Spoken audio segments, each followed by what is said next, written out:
So you signed up for a marathon and thought, why not bank all of the training that I'm doing already and go for the double? Or maybe even a triple. Terrifying. But with so many events taking place all in a short space of time, especially after postponements and cancellations because of COVID, you might have thought about doing back-to-back marathons. So how do you train safely?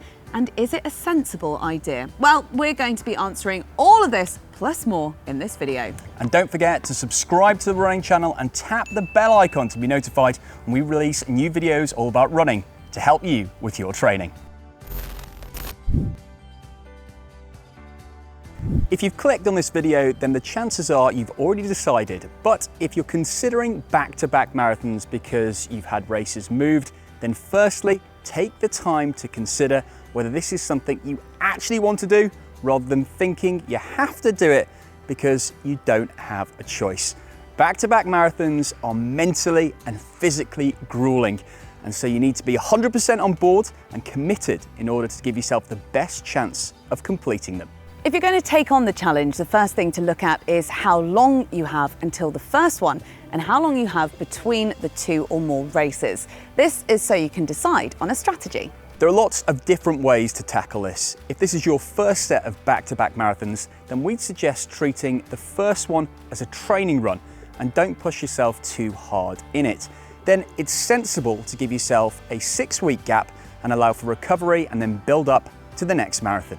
Of course, 6 weeks might not always be possible, and if you have less than that, then there are different ways to view each marathon, assuming you only have 2 in your calendar. For example, I ran Amsterdam Marathon in 2019 and then New York Marathon 2 weeks later. I raced Amsterdam hard as my A race of the year and then took New York easier and soaked up the atmosphere. Everyone's different. You could, like Anna, pick one race as your A race and focus on that one by going for a specific time goal and then treat the other race as an easy pace kind of run. Or have goals for both races or run both marathons at an easy pace. All of these will depend on your fitness, current ability and experience of marathons. Your goal might be to cross the line, or it could be to finish in a certain time. But it's important to decide what you're working towards at the start of your training so that you can prepare properly. More and more people are taking on back-to-back marathons and ultras, especially for charity. You see amazing feats like 7 marathons in 7 days on 7 continents, or people like Eddie Izzard who ran 31 marathons in 32 days.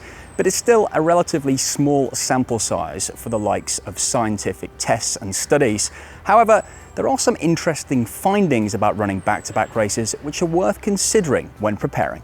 One study looking at oxidative DNA damage after aerobic exercise found that creatine kinase, an enzyme that leaks out of damaged muscle, was still present a week after completing a marathon.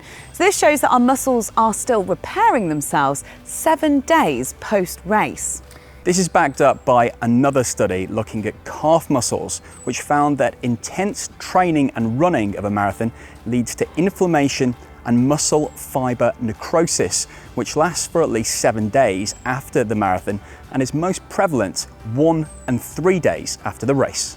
Whilst the science can sound a little bit scary, these aren't reasons not to run back-to-back marathons, but instead more of an indication of how tough running back-to-back races is on your body, and therefore getting your training, fueling and recovery right is vital. Training is going to be key when tackling back-to-back marathons, not only in the lead up to the first marathon, but in between the 2 as well, if you've got time. So the first thing to look at is your training in the lead up to the races. So not only do you need to think about being fit enough to run one marathon, you also need to factor in the second one too. So focusing on your long runs and how you recover in between them is key, so your body learns how to recover effectively and quickly. You might want to start thinking about what heart rate zones you're working in as well as the training. You'll be asking your body to work for a long amount of time, so it's a good idea to build up your endurance and efficiency of your aerobic system. With heart rate, try and focus on training in zones 3 and 4 out of your 5 heart rate zones. This will benefit your aerobic system and will help avoid fatigue during the marathons. If you want to learn more about heart rate zones, then go and check out our video explaining what all the numbers mean. Next, you need to look at how long between the two marathons, and then you can plan what to do in between. If it's a few days or even up to 2 weeks in between, then you don't really have time to train and your focus is going to be on recovery, which will come later on in this video. If you have 4 weeks between your marathons, then this gives you time for the 3 key components: recovery, training, and tapering. We'd suggest spending the first week not running and focusing on recovery. Then for the next 2 weeks, look to do some training with some easy paced runs and long runs, but not at the same intensity that you'd been doing prior to your first marathon. And then that leaves 1 week to taper.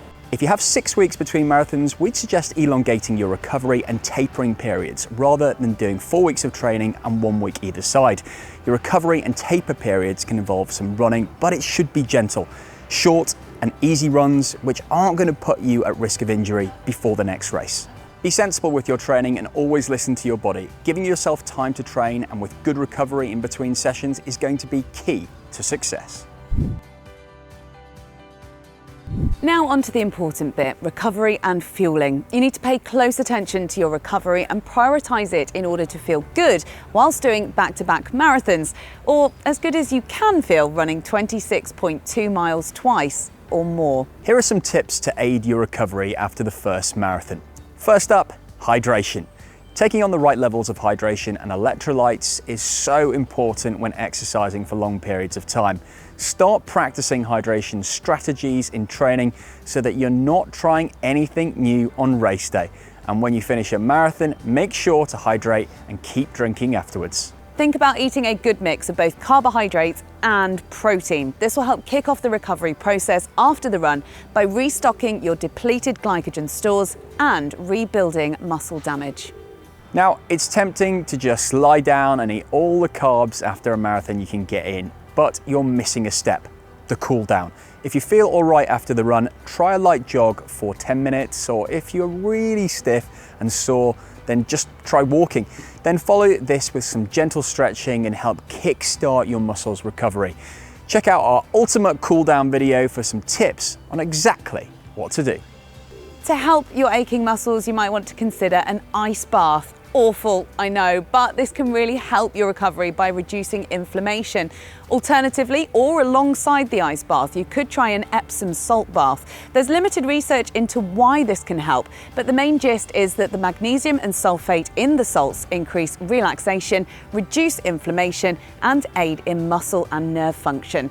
And let's face it, a nice warm bath can also ease pain in the joints and muscles by taking the weight off them and helping you to relax.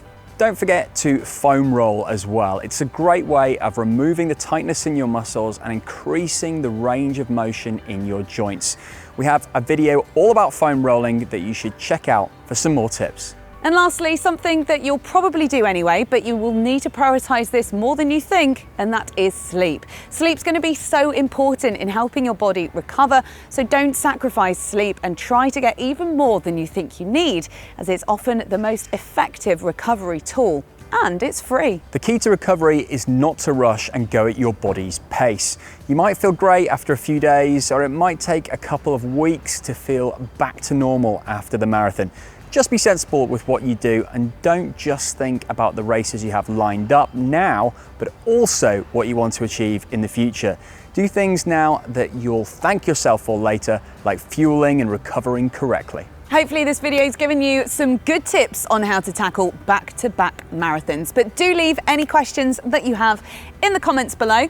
And now we've got a question for you. Are you back-to-back racing this year? And if the answer is yes, where are your races? Let us know in the comments and we'll see you next time on the Running Channel.